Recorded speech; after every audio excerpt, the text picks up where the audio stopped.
Moses joining me on the desk. Now, some big honors for members of the Lakeland Rustlers. Yeah, a pair of coaches and an athlete are going to be inducted to the ACAC Sports Hall of Fame this weekend. Now, Lee Parsons is known for coaching the women's volleyball team from 1988 to 1996, also coached the cross-country running team.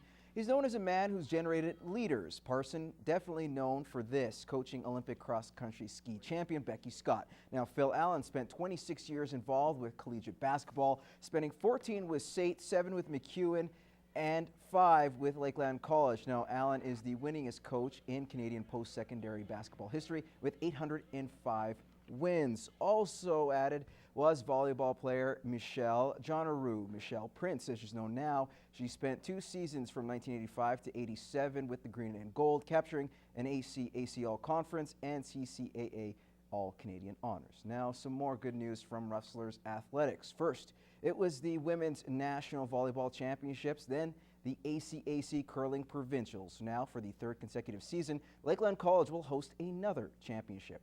The Men's ACAC Soccer Championships hit the border city. 6 teams, including the host Rustlers, will compete on October 24th to the 26th. Head coach Kevin Wagner says it's a great opportunity for the 5th-year program. Exciting for the soccer program. A number of the players that have been around for a couple years will be coming back to host and hopefully peak at the right moment. All games will be played at the VLA soccer grounds. Now, we're still 4 months away from the kickoff to the 2014 Wheatland Football League season, but that hasn't stopped the Lloydcombe Barons to get a head start, holding their spring camp this week. New head coach Aaron Harper entering his first spring camp with the team.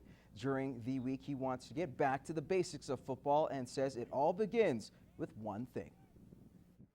The whole 3 days are going to be spent tackling and blocking, okay? So, 2 hours a day, we're just going to be very good at tackling, very good at blocking.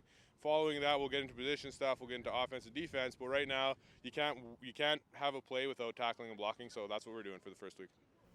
Finishing the 2013 season with a 3-4 record and a loss in the semifinals, Harper says they're not going to look back and start fresh with a new crop of players. Everyone's looking forward, we're not looking back at all. So this camp is a good start, but we need to keep building on it. We can't be content with having the amount of guys we've had out of the response we have. We need to keep building, keep getting better, and eventually it'll pop. Now, after getting off to a rocky start to begin the season, the Wheatland Xtreme have found some chemistry of late and look towards another win tonight. The Xtreme will hit the road as they're in Vermilion to take on the Roar. Now, the last time these two teams met, things didn't go well for the group in Kitscoty as they lost 14-5. Penalties, an issue in that, taking too many trips to the sin bin. Vermilion, on the other hand, are a perfect 3-0 and have outscored their opposition 45-14, not allowing more than 7 goals in a single game. So overall, a very balanced offensive and defensive team. Now the ball will drop at 8 o'clock at Vermilion Arena. That is your first look at sports. Gerard is up next with your weather.